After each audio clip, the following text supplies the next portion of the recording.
Okay, so on my walk this evening, what comes to me is comparison shopping. It sounds silly, but you'll see there's a reason I'm going here. Do you ever spend more time than makes common sense doing any comparison shopping? Like yesterday, I needed a ceiling fan. My ceiling fan in the kitchen pooped out. So I go to Home Depot and Lowe's is next door. I want to tell you, I went back and forth between, I still had to get in my car and drive between the two of them. I went back and forth comparing prices, comparing styles, comparing.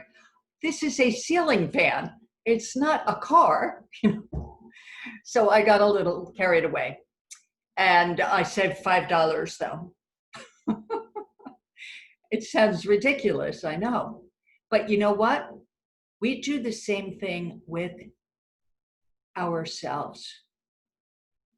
That might be home shopping, comparisons on home shopping, but we do the same thing about our home, the home we live in, our body, our being.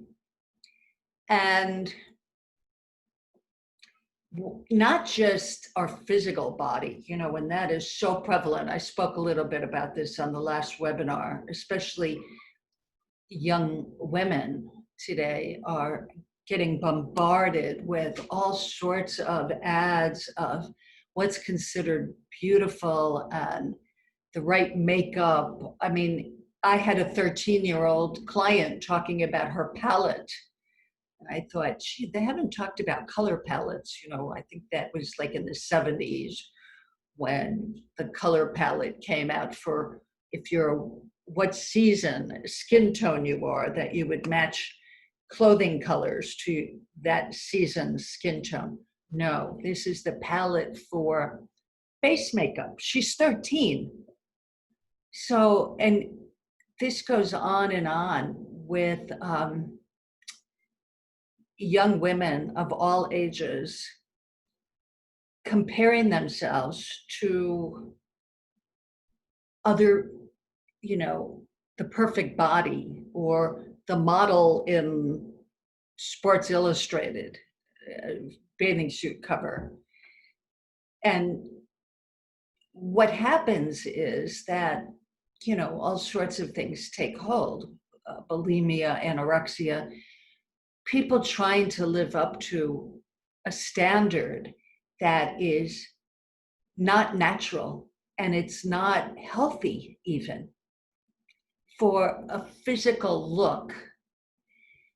When we come in all shapes, sizes, colors, and everyone is their own design. Everyone is their own human. When I take these walks, I'm mesmerized by the different dogs. There's so many different species and they look so different and their personalities are so different. And that's what makes it so much fun, the differences, not the fact that they're all trying to look the same. So the other place that we compare ourselves is our personality, who we are, where we are in life, where we think we're supposed to be in life. All of those comparisons become so toxic. And, how many of us have felt, I know I have, and I think most people have felt unloved, unappreciated, uncared for. And I can tell you from my own personal experience, a little embarrassing, but try to make it humbling. I think, I'm pretty sure that my past relationships, I had some relationships in my past that could have lasted a lifetime, but for the fact that I had a lot of negative thinking about myself, that I wasn't good enough. I wasn't reaching some sort of expectation, wasn't smart enough. I wasn't pretty enough. I wasn't tall enough, blonde enough. I mean, that's not going to happen. Um, I wasn't something, when people do that to themselves, they will compare themselves to others and get it in their head that they're not enough, that that person has XYZ and they want to have XYZ. And then they're caught in that gap I've been talking about between what is and what isn't. And it's a vacuum, it'll suck you in. It's like, putting your toe in quicksand, testing the waters. Gee, maybe I'm not good enough. And boom, you're you're sunk. You're sunk. It happens so fast. Simply with our own thinking. It's just thought looking real. And so the humbling thing is that, looking back in my past, I'm not going to get caught up in regrets because I know I did absolutely the best I could back when things were looking the way they looked. I absolutely know that. It's psychological innocence. That's, a truth of life for me, that we cannot say or do what we see today back when we weren't seeing it. Just be grateful for the fact that you're seeing something better today. And Maya Angelou has a quote about that I posted on Instagram. I got a lot of likes about do the best you can until you learn better, then you'll do better, right? I mean, that's just totally common sense, and it's true for everybody. So when you look at your mother, your father, your children, your spouse, your partner, and you think they should be doing better, maybe you'll remember that they're doing the best they can, given how things are looking to them in this period of time at that moment. So feels like there was something else I wanted to say about that, but I'll write it in the description if it comes to me. It's mainly about this idea. Oh, I know what it was. So this idea that people get about they're not good enough and they're not loved and they're not cared for.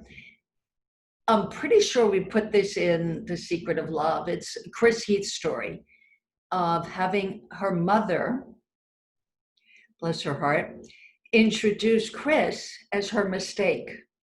So whenever Chris's mom, would introduce her to a friend or another family member, she would refer to Chris as her mistake.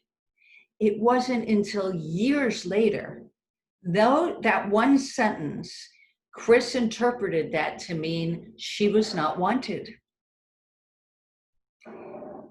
That one sentence lasted a pretty long time for her. It wasn't until her adulthood that she got to talk to her mother about that and found out that her mother was thrilled to be pregnant with her. She was unexpected and it was the best gift. And, I could tell you a personal story that's similar to that. I played the piano when I was in high school.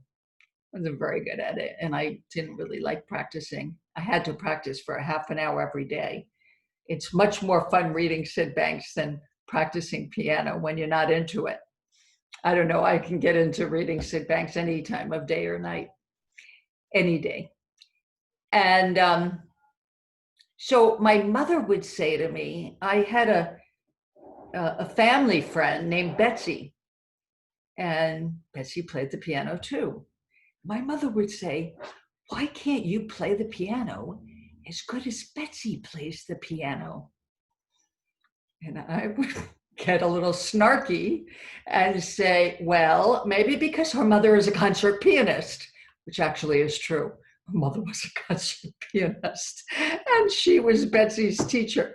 But my mother said what she meant was, you are as good as Betsy. You can do that too. Not in my little mind. No, that wasn't how I interpreted that.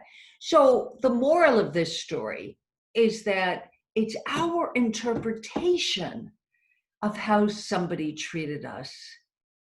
It doesn't mean that that's how they felt about us. And guess what? If they did feel nasty things about us, that was their thinking. Hence, it was their problem, not our problem. I mean, I'm sure none of us are perfect, and we weren't perfect angels, but we did the best we could. That's for sure. We did the best we could. I'm getting an announcement. Forgot to plug in my energy source, which is good. I'll have to end. Okay, bye for now.